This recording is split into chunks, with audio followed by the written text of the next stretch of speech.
रूह का यही लक्षण। प्रणाम सुंदर साथ जी। आप भक्त श्री राजी महाराज धाम के धनी सच्चिदानंद स्वरूप आप श्री प्राणनाथ जी रूह के लक्षण, रूह के लक्षण कैसे होंगे? रूह का एक ही लक्षण क्या? बाहर अंदर नहीं दोए। अंदर कुछ और होवे और बाहर कुछ और होवे, ये रूह के लक्षण नहीं। बोले कुछ और, चले कुछ और बोले कुछ और। ये तो दुनिया की रीत है, प्रपंच, झूठ। रूह के ये लक्षण नहीं होते। साफ दिल सुहागनी कबू न दुखावे किन्न। साफ दिल, किसी भी के प्रति भी उसके दिल में कभी कोई रंजिश न हो, द्वेष न हो, ईर्ष्या न हो। साफ दिल, कबू न दुखावे, कभी किसी को कोई दुख न पहुंचाए। अंदर बाहर, जैसे अंदर है वैसे ही बाहर। एक प्रीतम को छोड़कर बाकी सब गर्क करते। जो भीतर चल रहा है वही बात मुख से निकले, जो अनुभूति हो रही है वही बात करे। बाह्य प्रपंचों से दूर हो जाए। ये रूह के लक्षण हैं। तन दिल दो एकई, रूह कहियत है सोए। तन और दिल, दिल के भीतर जो बातें पड़ी है वही बातें अपने तन से व्यक्त करेगी, और कोई बात नहीं होगी। कहना कुछ और चलना कुछ और दिल के भीतर तो इससे भी बड़ी कोई और बात पड़ी जो भीतर है वो तो बताएगी नहीं, और पीछे सारी बुराइयां करती जाए। ये रूह के लक्षण नहीं है। अर्श की रूहें बिल्कुल साफ। धनी जी कह रहे हैं तन दिल दो एक ही। और दिल के भीतर क्या है? बस एक मेरे प्रीतम के सिवा और कुछ नहीं। जब अर्श दिल बन गया है, दिल में अर्श बसा है, दिल में मेरे प्रीतम के स्वरूप बसा है, तो मुख से और बात कहां से निकली? और कोई बात तन से कैसे हो सकती है? रूह के ये लक्षण है। तन दिल दो एक ही लाइन में काम करेंगे। सोचना, बोलना, बरतना ये अलग नहीं। कॉल, फैल और हाल एक ही दिशा में रहेंगे। कॉल, फैल, हाल आया तो रूह जागी देखो सोए। ये रूह के लक्षण है। तन दिल दो एक ही, रूह कहियत है सोए, उसे रूह कहा जाता है। हमें धनी आईना बता रहे कि तू खुद देख ले, तू कहां है, तेरे हाल और चाल कैसी है। तेरे तन और दिल की बात तू स्वयं देख ले। हमें किसी और के बारे में नहीं देखना है, हमें स्वयं को ही तोलना है, स्वयं को देखना है। ये कांच धनी ने दिखा दिया, दर्पण दिखा दिया कि तू देख ले सब स्वयं को। ये रूह के लक्षण है। अंदर बाहर एक होवे, तन दिल एक होवे, कौल फैल हाल एक ही दिशा में काम करे, ये रूह के लक्षण है। तू स्वयं को परख ले, अपने आप को देख ले कि तू कहाँ है। ये जो मैंने रूह के लक्षण बताए हैं, क्या वो तेरे अंदर है? यदि नहीं है तो कहे कि रूह गिना रही है और दावा लिया है, और फिर भी नहीं है तो अपने आप को तैयार कर दे, अपने आप को सुधार ले, कॉल फेल हाल को एक ही दिशा में कर ले, साफ दिल कर ले। ये रूह के लक्षण हैं। दूर नजीक भी अर्श के, सो भी पाइए अर्श सहूर। अब धनी जी और रूहों के लक्षण तो बता दिए, अब अर्श की बात बताते। दूर नजीक सब अर्श के, सो भी पाइए अर्श सहूर। इस इल्म से जब हमने अर्श की बातें समझ में आ गई, तब कुछ भी न तो दूर है न नजदीक है। हर चीज आपके दिल के भीतर धनी ने लाकर रख दी। अर्श को आपके दिल के भीतर समेट कर रख दिया। अर्श आपसे दूर नहीं है, आपके भीतर, आपके दिल के अंदर अर्श को बिठा दिया। धनी जी स्वयं हमारे दिल के अंदर आकर बैठ गए। दुनिया नजदीकियां हो गई। हम तो पल पल अब ये महसूस कर रहे हैं कि प्रीतम तो मेरे दिल के भीतर है। दूरी है ही कहां? जब याद किया बस सन्मुख। अरे याद क्या किया? जो दिल के भीतर है उसे याद क्या करना पड़ेगा? वो तो यादों में ही समाया है, वो तो श्वासों में समाया है, वो तो हमारे एक एक श्वास में, एक एक शब्द में, रोम रोम में वही तो बसा है।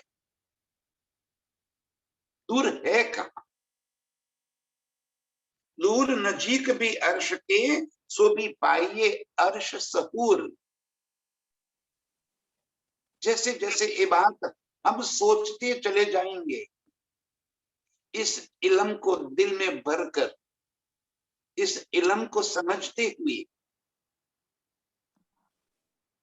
अर्श की सारी नियामतों को जब हम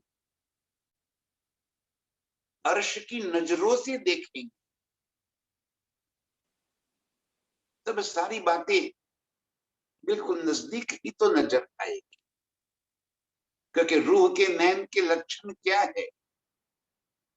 और भी खूबी रूह नैन की, चीज दसो दिशा की सब देखकर, एक साथ दसों दिशा की चीजों को रूह के नेत्र देखते हैं। गर्दन घुमाकर कहीं देखना नहीं पड़ता। यही तो रूह के नैनों की खूबी है। दसों दिशा की, अर्श की दसों दिशा की चीजें। और कैसे? धनी जी कह रहे हैं पाताल या आसमान की। पाताल का मतलब है गहराई से, आसमान का मतलब है ऊंचाई से। कितनी भी दूरी की चीज रूह के नेत्र में बिल्कुल नजदीक दिखती है, और जिमी के अंदर गहराई में कितनी भी गहराई में कोई बात है वो भी रो के नैन देख रहे हैं, क्योंकि सारी बातें नूर की ही तो है, नूर का ही तो पसारा है। पूरा अर्श नूर का ही स्वरूप है और हम रूहें भी नूर, नूर नूर में ही समाया है। अर्श की रूहों के ये लक्षण है। अब दूरिया कहाँ रही? न तो दूरी कह रही कहीं रह गई, न कहीं नजदीक या रह गई। अर्श सहूर ये बात जरा सोच,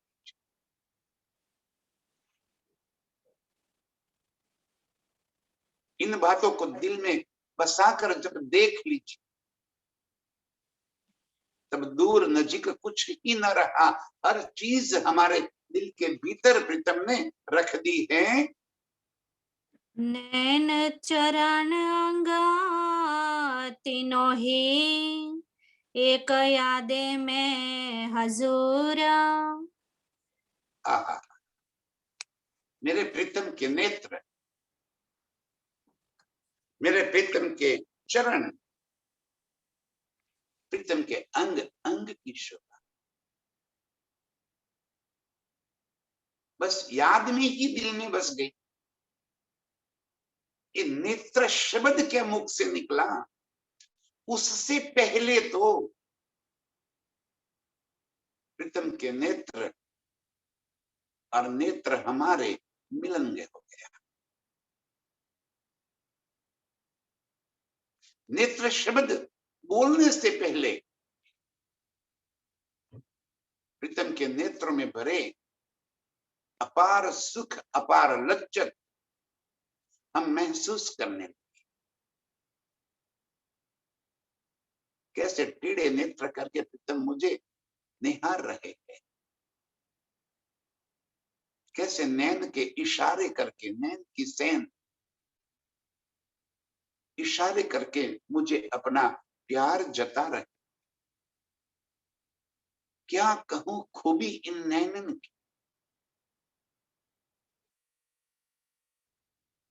ये तो देखते ही बनते, इसकी खूबियां मैं गिनाने नहीं बैठ सकती। उन नेत्र के सुख को तो दिल में बस उतार लेना है, और शब्द सुनते ही प्रीतम का स्वरूप बस दिल में उतर जाता है। वही मुस्कुराता हुआ,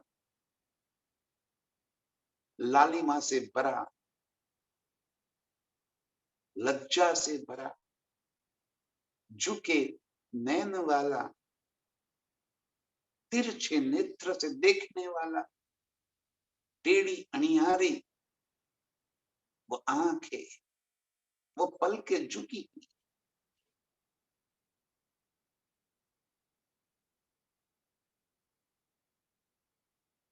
उन नेत्र को निहारने का भी एक अलग अंदाज है।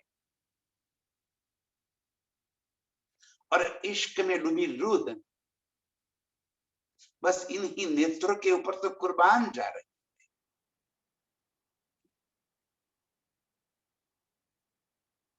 और इस इश्क के अधिकता, इश्क के काम में प्रीतम के नेत्र के भीतर ये डोरे जो लाल हो गए, जो लाल रेखाएं खून जैसे आंखों में भर आया।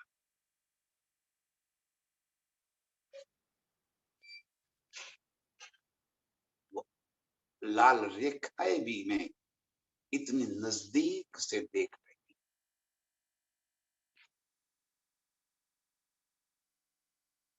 वो लाल अधूर मुस्कुराते हुए देखते ही अधरों को अधर से मिला लेती हूं।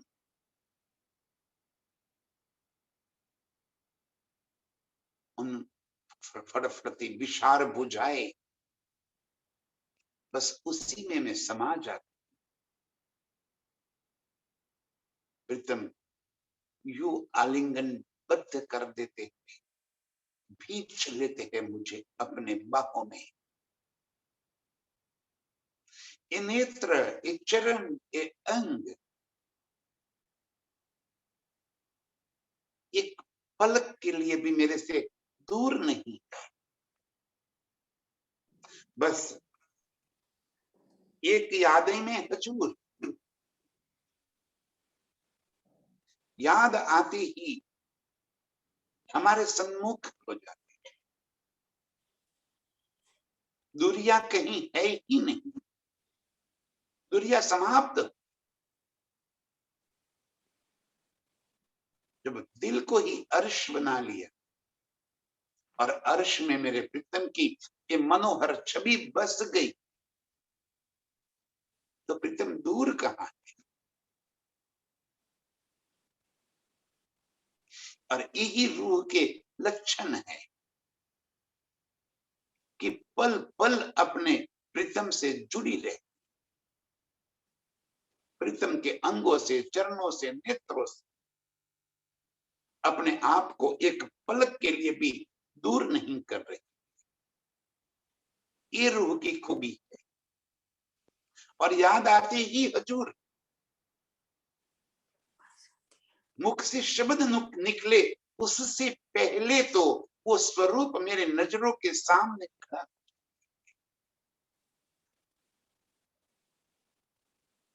ये रूह की खूबी है। चाल मिलाप दीदारो, ये तीनों रूह के नेक।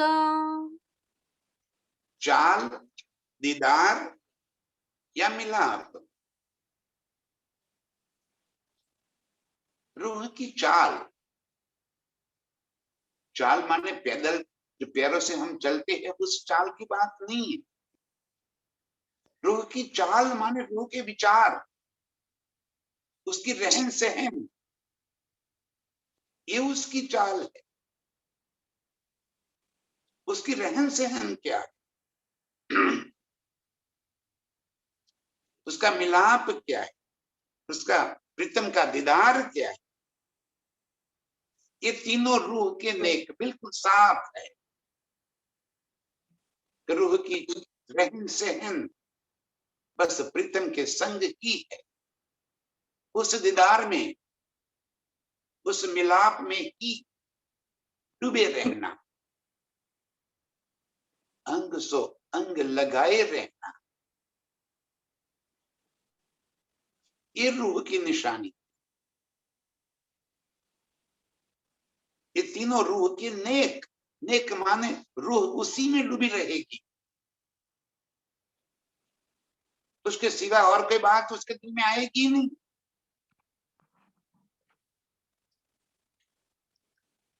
तड़प तो वही है मिलन की,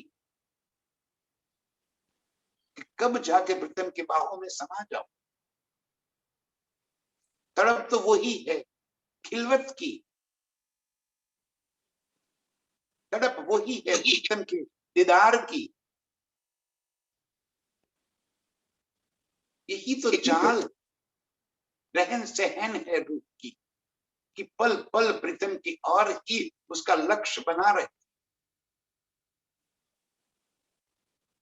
जहां भी नजर पड़ेगी वहीं उसे प्रीतम ही नजर आवे। ये रूह की रहन सहन है।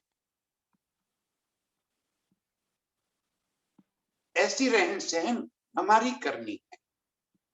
ये रूह के लक्षण बता रहे हैं मेरे प्रीतम, कि कैसे है रूह के लक्षण। उसे प्रीतम के सिवा और कोई बात नजर ही नहीं आएगी। और जब ये तड़प अंदर उठेगी प्रीतम के दीदार की, प्रीतम को पाने की, तब तो मिलन होगा। जब तक तड़प नहीं जागती मिलन कहां से। चाहत तो होगी, होनी चाहिए भीतर। ये बानी, ये शब्द कि वर्णन करने के लिए थोड़ी है। बस ये तो हमारी यात्रा अब समाप्त करने की बात आ गई। कभी तो यात्रा हमारी समाप्त होनी चाहिए। ये वाणी हमारी यात्रा है और मिलन ये हमारा लक्ष्य है। यात्रा की समाप्ति मिलन है। रूह की चाल, दीदार और मिलाप ये हमारी समाप्ति है यात्रा की। इस समाप्ति की ओर अब बढ़ रहे हैं हम। ये रूह के लक्षण हैं। कब तक यात्रा ही करते रहेंगे, कब तक वाणी ही पढ़ते रहेंगे, सुनते रहेंगे, बस यही काम करते रहेंगे। एक शब्द क्या पकड़ लिया, चर्चा सुन जो रात दिन ने रात आपने त्रिठा श्री प्राणनाथ। बस सुनते रहो, सुनते रहो। गलती से भी मिस्टेक न हो जाए कि एक शब्द दिल के भीतर उतर जाए।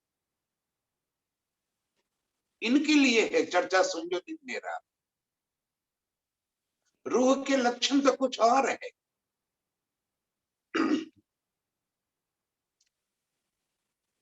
रूह के लिए वाणी, चर्चा, सहूर प्रीतम को पाने के लिए है। यात्रा की समाप्ति प्रीतम के दीदार है। यात्रा की समाप्ति प्रीतम का मिलन है।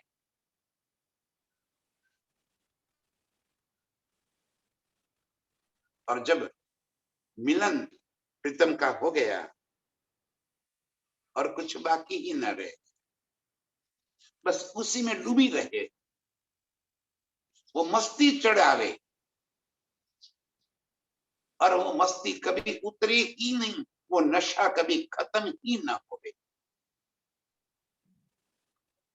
ये रूह के नेक लक्षण हैं।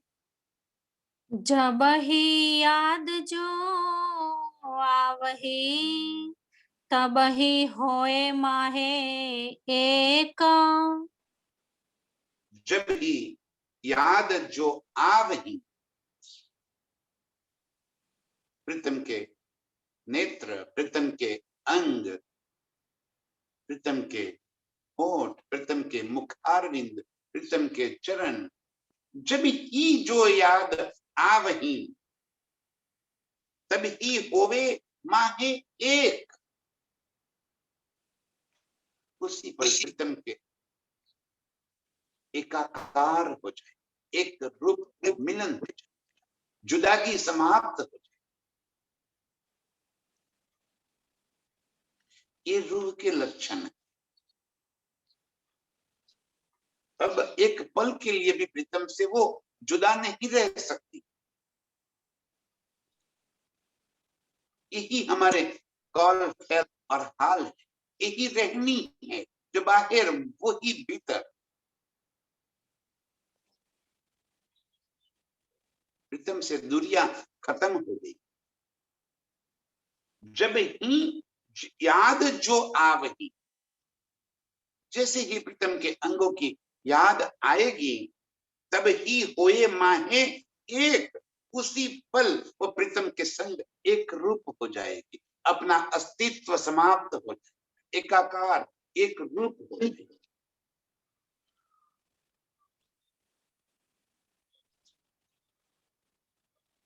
बस वहीं पे तो यात्रा समाप्त।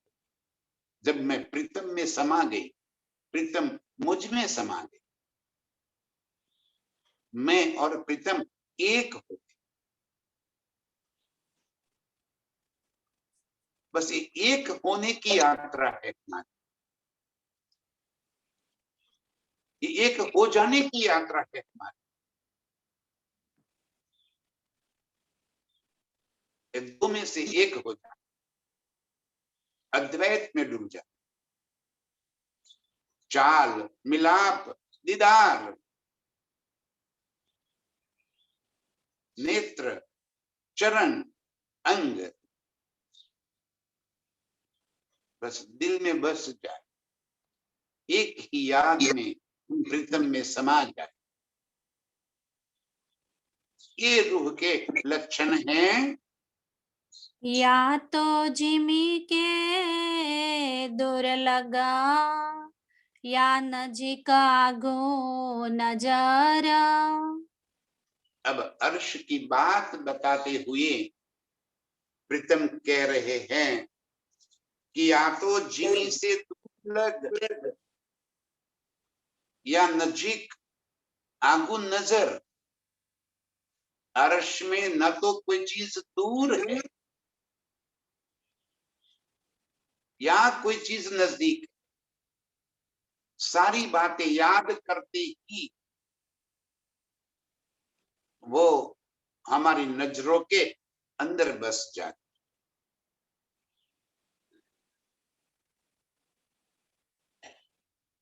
कोई चीज दूर नहीं। अर्श की रूह की नजरों में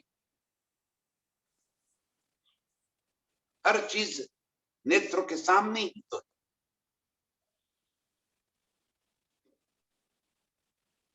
अर्श की दूरियां हम मानकर बैठे। अर्श के 25 पक्षों में जहां भी नजर हमारी पड़ जाती है, दिल में जहां भी जो बात बस जाती है, उसी पल वो हमारे सन्मुख हो जाता है। रूह के नेत्र की एक खूबी है, अर्श की रूहों की एक खूबी है। कभी सोचा है कि रंग महल से जमुना जी कितनी दूरी पर है? ये बानी के अंदर लिखे हुए हिसाब से भी हम देखें 4.5 लाख कोस की दूरी कही। बानी के हिसाब से देखे तो भी एक कोस का यहाँ के जो हमारे बुजुर्गों ने, आगे अगुवाओं ने शब्द निकाले कि एक कोस माने कि 1.5 या 2 किलोमीटर। 4.5 लाख कोस माने कि यहाँ के हिसाब से गिनती करे तो भी 9 लाख किलोमीटर। ये पूरी पृथ्वी की परिधि 40,000 किलोमीटर की है। जहां आप खड़े हैं वहां से पूरी पृथ्वी का एक राउंड मारकर आ जाए, 40,000 किलोमीटर की यात्रा है। या 9 लाख किलोमीटर हिसाब कर कीजिए कभी। और फिर भी हम तीसरी बूम के झरोखे में बैठकर चांदनी चौक से लेकर जमुना जी तक खड़े सारे पशु पंछियों के अभिवादन स्वीकार करते हैं, और इतने नजदीक से स्वीकार करते हैं जैसे हमारे नजरों के सामने है। वो जमुना जी के पास खड़े हाथी अपने सूंड में जल भरकर जल छिड़कते हैं, और उस जल की बौछार हमें तीसरी भूमि के झरोखे तक आ जाती है। हम भीग जाते हैं।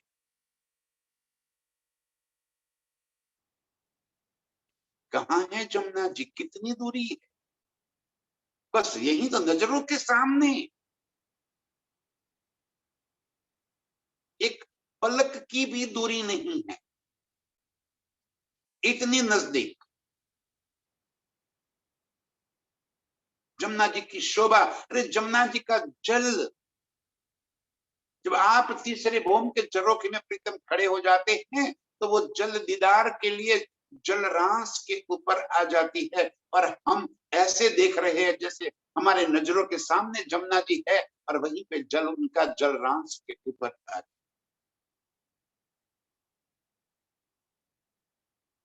क्या बात है। अर्श में कोई चीज दूरी है ही नहीं। अर्श की सारी शोभा बस हमारी नजरों के सामने। जहां जिसे याद किया उसी पल हम वहीं पे अपने आप को पा लेते हैं। यात्रा करने की भी आवश्यकता नहीं है। सुखपाल, अर्श में सुखपाल हमारी यात्रा के लिए नहीं है कि हमें रंग महल से कहीं दूर तक जाना है तो चलो सुखपाल में बैठकर चले, वरना कैसे पहुंचेंगे इतनी दूरी पर।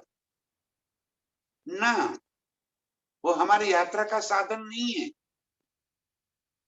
यात्रा करनी ही नहीं है। जिस पल जिस चीज को याद किया, उसी पल वो चीज आपकी नजरों के सामने, आप स्वयं को वहीं पे पा लेते हो। कल मैंने एक बात कही थी कि जो सुंदर साथ अमेरिका रहे हैं, यहां से गए हुए हैं, याद करके ही आप अपने घर पे अपने आप को पाओगे, एक पलक के अंदर। बस जैसे सुरता यहाँ पे आ गई, अर्श में तो रूह ही अपने आप को वहीं पे पा लेती है। ये अर्श के सुख है। सुखपाल तो हमें आसमान की सैर कराने के वास्ते, ये तो धनी के लाड है। आओ आज तुम्हें आसमान की सैर करा दूं। तो कभी सुखपाल में बिठाकर आसमान की सैर कराते, कभी पशु पंछियों की असवारी करके हमें आसमान की सैर कराते। यात्रा के लिए नहीं है, ये तो लीला है हमारी, आनंद की लीला है। बस यही प्रीतम तो चाहते हैं, नए नए सुख देना चाहते। अर्श में कोई चीज न दूर है न नजदीक है, हर चीज आपके भीतर पड़ी है। जैसे ही आपने याद कर लिया, आप उसी पल अपने आप को वहीं पे पा लोगे। अब बता लो, कहां दूरियां रह गई, कहां बड़ी रंग की दूरी रह गई? अरे वहीं तो आपके नजदीक है। याद कर लिया, स्वयं को वहीं पे पा लोगे। न कहीं ऊंचाई, न कहीं गहराई, न कहीं दूरियां। सारी बातें हमारी यादों में ही तो बसी।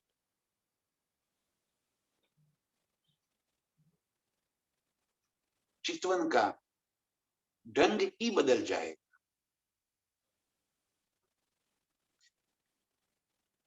चितवन वो नहीं है कि हम अर्श का नजारा देखें। चितवन वो है कि हम अर्श के नजारे में प्रीतम को देखें। मुझे तो मतलब प्रीतम से, और अर्श की सारी नियामतें रूह है, आत्म है, नूर ही तो नूर है, मेरे प्रीतम का ही स्वरूप है। कोई चीज स्थूल नहीं है अर्श में, सारी चीजें चेतन हैं। और चित्त चाहे स्वरूप धारण कर लेती है, चाहे पहाड़ चाहे तिनका। एक एक शब्द को पकड़िए सुंदर साथ जी। धनी जी क्या फरमा रहे हैं? हम कहां गिनतियों में डूब जाते हैं, कहां ऊंचाइयों में, कहीं चौड़ाई में, कहीं दूरिया में। इतने कोस लंबा, इतनी दूरी पर लंबा, ये इश्क कुछ भी बाकी नहीं बचेगा। ये सारे इलम हमें हंसी के लिए, हंसी करवाने के वास्ते उसमें डुबो रहे हैं। जहां इश्क है, तहां कोई चीज दूर है ही नहीं, और हर चीज चेतन है। जब चेतन है, जब प्रीतम का ही स्वरूप है, तो आप चित्त में जैसे बात धारण कर लोगे, वैसा ही स्वरूप धारण हो जाएगा। पुखराज होवे, चाहे माणिक होवे, चाहे जवेरों के महल होवे, चाहे चाहे 24 हांस का महल होवे, चाहे कोई और महलात हो, हर महलात का स्वरूप जैसे आप चित्त में लोगे वैसा ही है, क्योंकि वो चेतन है, वो जड़ नहीं। इस संसार की चीजें जड़ है, यहाँ पे जो जैसा है वैसा ही रहेगा, कोई फर्क नहीं पड़ेगा इस संसार की चीजों में। एक बार आपने महल बना लिया तो वह महल 1000 साल बाद भी वैसा का वैसा ही रहेगा। जबकि अर्श की हर नियामत चेतन है, और आप जैसे चाहते हैं वैसे ही स्वरूप वो धारण कर लेती है। और आप कैसा चाहते हैं, जैसा मेरे प्रीतम अपने दिल में बात उपजाते हैं, वाहिदत होने की वजह से प्रीतम अपने दिल की बात हमारे दिल के अंदर तुरंत ट्रांसफर कर देते हैं, हो जाती है। ये वाहिदत है। प्रीतम के दिल की बात हमारे दिल में आ गई, और जैसा हमने चाहा वैसा ही सामने वो स्वरूप खड़ा हो गया। और हम कहते कि हा मेरे चाहने से ऐसा हो गया, जबकि वो चाहत भी मेरे प्रीतम की।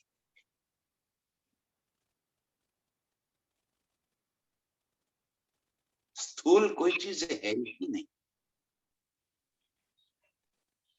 तो उस चेतन परंधाम को चेतन के भाव से देख लो। अब चितवन करने का नजरिया बदल जाएगा।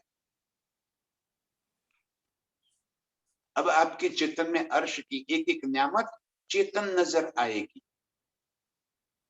और वो सारी नियामतें जैसा आप चाहोगे वैसे स्वरूप धारण करके खड़ी हो जाएगी। वो कोई स्थूल नहीं है। हर चीज आत्म स्वरूप, प्रीतम के ही दिल का स्वरूप है। यही तो स्वलीला अद्वैत है। स्वलीला अद्वैत सिर्फ रूहों के संग नहीं है। स्वलीला अद्वैत अर्श की हर चीज स्वलीला अद्वैत है। मारिफत मेरे प्रीतम के दिल के भीतर पड़े अनंत भावों को व्यक्त स्वरूप ही तो अर्श है। वही तो हकीकत बन गई। मारिफत ही हकीकत में परिवर्तित हो गई। मारिफत ही हकीकत बन गई, और हकीकत में हर जगह मारिफत है।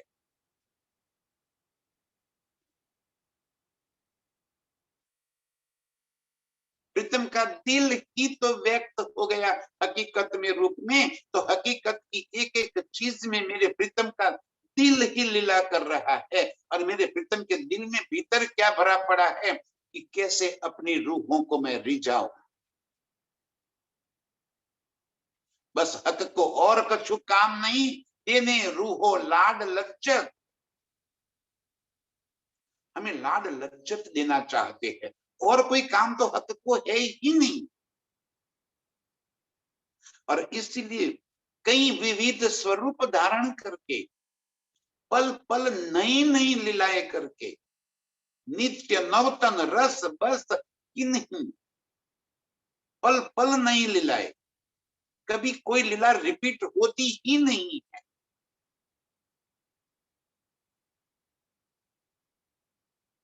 अब अर्श को देखने का नजरिया ही बदल, एक शब्द ही हमारे जीवन में पूरा परिवर्तन कर देता है।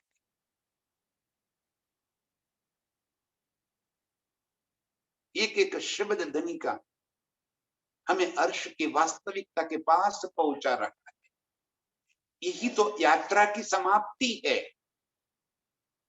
इस समाप्ति की ओर लेके जा रहे हैं प्रीतम हमें। अभी यात्रा समाप्त हो जाए, कभी तो यात्रा समाप्त होनी चाहिए, कहीं तो रुकावट। बस भाई अब अंत, अब प्रीतम को पा लिया, अब तो वो मस्ती चढ़ आएगी, अब उस मस्ती में डूबे रहेंगे। कहनी सुनेंगे रात में, अब आया रहने का दिल। और रहने का दिन क्या है? प्रीतम के संग रहना, यही तो रहनी। प्रीतम के सन्मुख रहना, यही रहनी है। बस ये पहुंच गए। एक एक शब्द हमें अर्श की वास्तविकता की पहचान करा। दुरिया या तो जिमी के दूर लग या नजीक आगू नजर।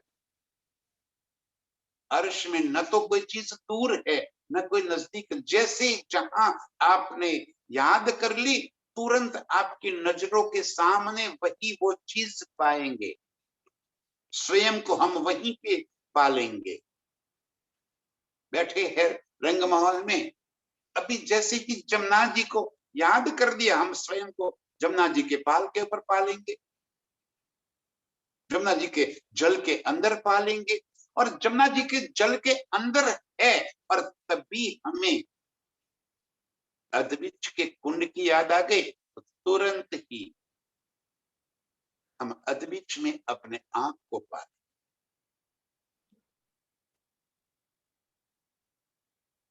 उस जल में तरकते हुए,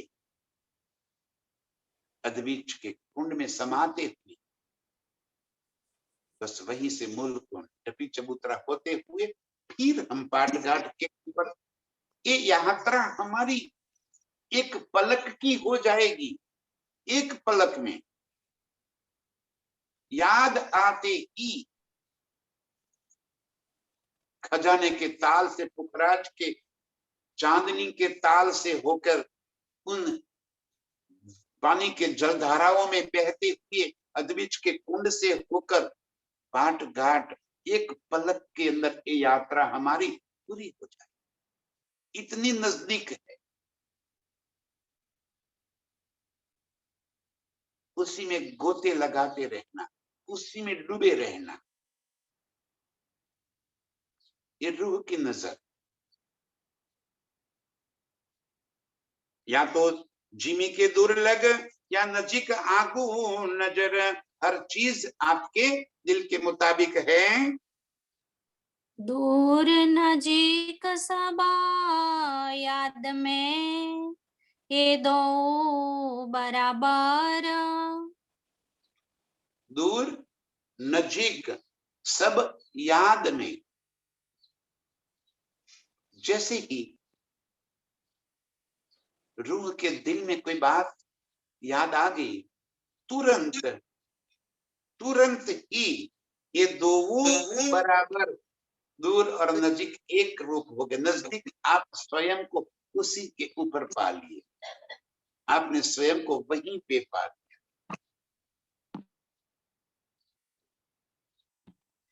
कहीं दूरिया रहेगी ही नहीं।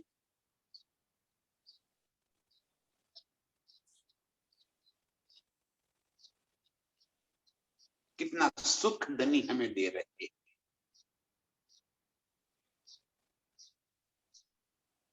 यही बात दिल में बसा ले। अर्श को यदि हम जड़ रूप से देख रहे हैं और जब किसी चीज को जैसी है वैसी ही देख रहे हैं, माने कि वो जड़ है।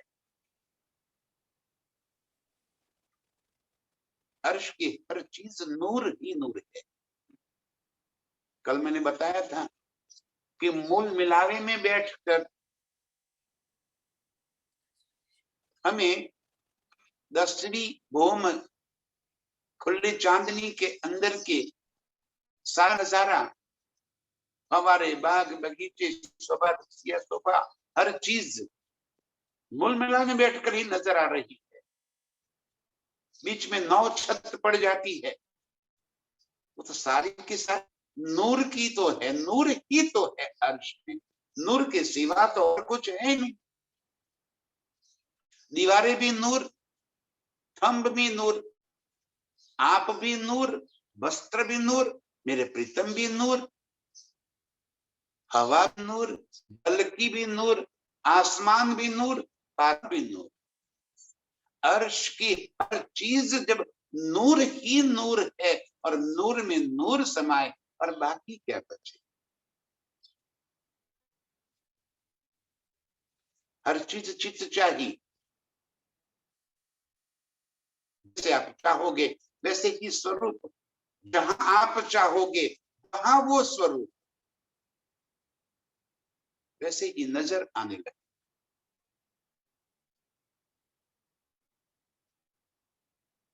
अर्श को देखने का नजरिया बदल जाए, अर्श की लीला के सुख को, उस आनंद की मस्ती का ढंग ही बदल जाएगा। अब इस बात को दिल में धारण करके अब चितवन में डूबना है। चित्त चाहे सुख मिले, वही तो चितवन है। रटे रटाए सुख मिले वो चितवन थोड़ी है। चित्त चाहे सुख मिले, चित्त चाहे स्वरूप नजर में आवे, चित्त चाहे घटनाएं घटे, ये चितवन है। और अर्श में सारा सुख चित्त चाहे है। दूर नजीक सब याद में ये दोनों बराबर, दूर की चीज नजदीक की चीज याद आते ही दोनों बराबर हो जाती है। ये अर्श के सुख है।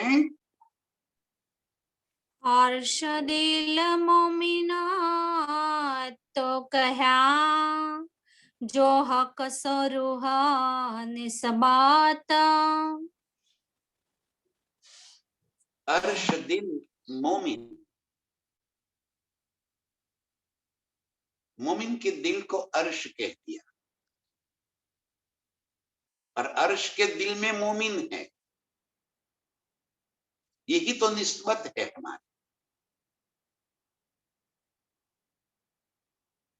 रूह की निस्बत हक के दिल से है। रूह का अस्तित्व ही हक से दिल से। हक के दिल में जो गंज इश्क की लीलाएं भरी है, और उसी का स्वरूप रूह है। प्रीतम के दिल के इश्क का प्रकट स्वरूप, इश्क का प्रकट स्वरूप हम रूहें हैं। और इसी वास्ते ये हमारी निस्बत है। मूल संबंध हमारा प्रीतम के दिल से है। हमारा अस्तित्व ही प्रीतम के दिल से है। मारिफत ही तो हकीकत में प्रकट हो गई। इस द्वैत के संसार में इस अद्वैत की बात को समझना ही मुश्किल है, लेकिन हम रूहों को तो ये बात बहुत सरलता से समझ में आनी है। अद्वैत, अद्वैत शब्द तो पुकारते हैं, स्वलीला अद्वैत है क्या? मारिफत में एक ही है वो। रोज यही बात हम रटते हैं, रोज यही बात पुकारते हैं, जानते भी है, समझते भी है, लेकिन फिर भी वो स्वरूप दिल में नहीं आ जाता कि ऐसा कैसे है। ये गूंज क्यों नहीं निकल रही हमारी? ध्यान से सुंदर सच, मारिफत के अंदर प्रीतम का ही स्वरूप है और कुछ भी नहीं। वही पूर्ण ब्रह्म है, और हकीकत में वही पूर्ण ब्रह्म सच्चिदानंद हो गए। सच्चिदानंद हकीकत है, पूर्ण ब्रह्म मारिफत है। मारिफत ही लीला में स्वरूप एक, लीला दो एक, सच्चित आनंद की लीला शुरू हुई। और हम आनंद स्वरूप इश्क के स्वरूप प्रीतम की अंग रूप अंगनाएं। अब उसको इसी दृष्टिकोण से देख लीजिए। पूरे अर्श के 25 पक्ष प्रीतम के दिल का ही प्रकट स्वरूप है, और हम भी प्रीतम के दिल का प्रकट स्वरूप है। तो सारा अर्श और हम रूहें, कोई अंतर ही नहीं रह गया। ये हमारी मूल निस्बत हो गई, और ये मूल निस्बत की वजह से सारा अर्श हमारे दिल के भीतर आ गया। अर्श दिल मोमिन इसलिए कहा। आगे भी एक एक बात को धनी जी बिल्कुल खोल कर समझा रहे कि इस खेल के अंदर कैसे अर्श दिल हो जाएगा। परम में तो अर्श दिल है ही। ध्यान से, निस्बत के स्वरूप, निस्बत किसे कहा है? प्रीतम के दिल का ही स्वरूप है, उसे निस्बत कह दिया। प्रीतम के दिल का प्रगट स्वरूप वो निस्बत है। पूरा अर्श के 25 पक्ष निस्बत का स्वरूप है। हम रूही ही निस्बत नहीं है। अर्श का जितना नजारा है वो सारा नजारा निस्बत है। प्रीतम का दिल का प्रगट स्वरूप है। सारी हकीकत निस्बत है। शब्द को समझिए। तो हमारा दिल अर्श बन गया स्वतः ही। प्रीतम के दिल का स्वरूप हम, प्रीतम के दिल का स्वरूप परम धाम, अर्श का पूरे 25 पक्ष, तो सारे 25 पक्ष हमारे दिल के अंदर। कहां जुदागी रह गई? अर्श दिल मोमिन तो क्या जो हक सो रूह निस्बत।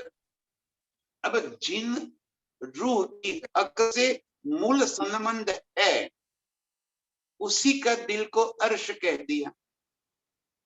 सारे दुनिया के जीवों के इस संसार के अंदर जितनी भी है सभी को निस्बत नहीं है।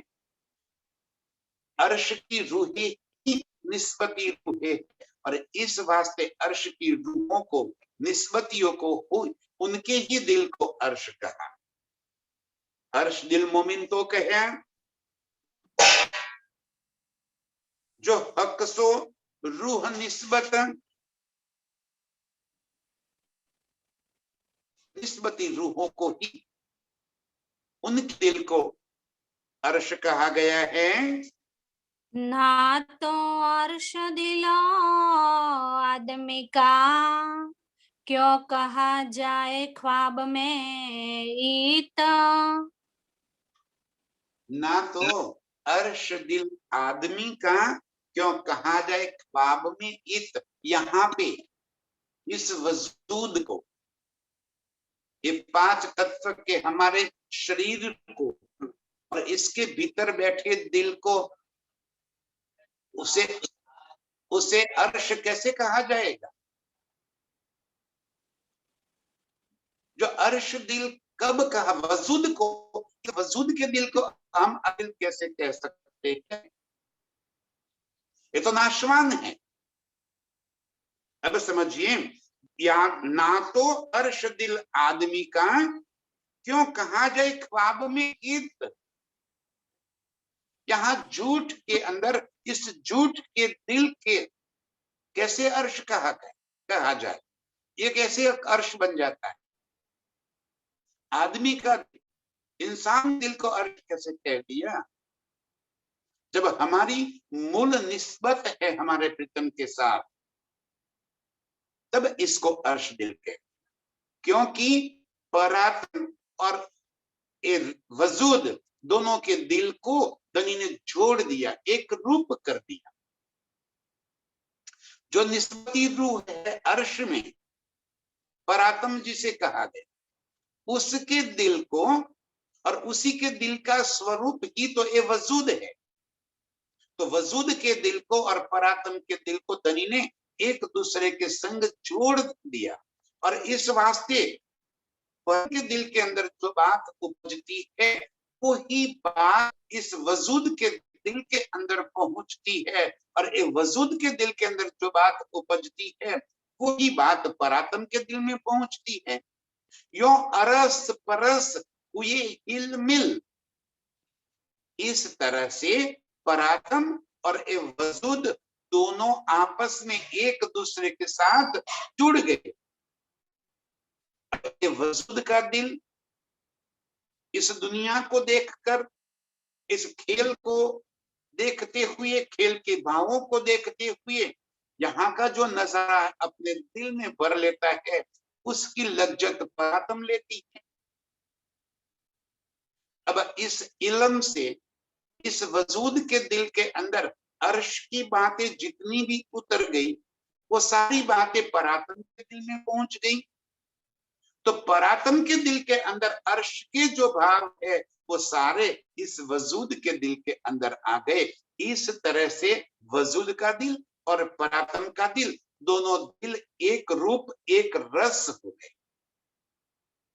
और इसीलिए ये आदमी के दिल को, मतलब कि ये वजूद को, इस नाशवन तन के दिल को भी अर्श कह दिया, क्योंकि हमारा मूल संबंध अब जागृत हो गया, ये निस्बत हमारी जागृत हो गई।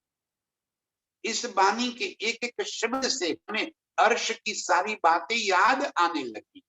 क्यों? कि निस्बत है। बिना निस्बत को कभी भी ये शब्द हमारे दिल के अंदर उतरेगा ही नहीं। बिना मूल संबंध ये बातें मिलेगी भी नहीं। ये बातें उसी को मिलती है जिनका मूल संबंध अपने प्राण प्रीतम के साथ है। तो अर्श दिल आदमी का क्यों कहा जाए ख्वाब में इस झूठ के अंदर इंसानी दिल को कैसे अर्श कहा जाए, इंसानी दिल को परमधाम कैसे कहा जाए। धनी जी बता रहे हैं कि ये हमारे मूल निस्बत, मूल संबंध की वजह से अर्श के सारे सुख इस दिल के अंदर आ गए। अब दूर नजीक सब इत ही हो गए। अब परमधाम दूर कहाँ हो गया? याद आते ही हम स्वयं को अर्श की उस नजारों में पा लेते। याद आते ही प्रीतम का स्वरूप, प्रीतम के नेत्र, प्रीतम के दीदार, एक एक अंग हमारी नजरों में बस जाते। अर्श के 25 पक्ष हमारी नजरों में बिल्कुल नजदीक हो जाते। ये हमारी निस्बत है, ये हमारा मूल संबंध है। और इसकी वजह से इस वजूद दिल को भी धनी ने अर्श बना दिया। अर्श की सारी नियामतें इस वजूद दिल के अंदर भर दिया और तभी हम तुमको पल पल अपने नजदीक पाते हैं। ऐसे ही प्रीतम को अपने दिल के भीतर आने वाली, दिल को अर्श बनाकर अर्श की लज्जत देने वाली सभी रूहों के चरणों में कोटि कोटि प्रणाम। प्रणाम सुंदर सच्ची।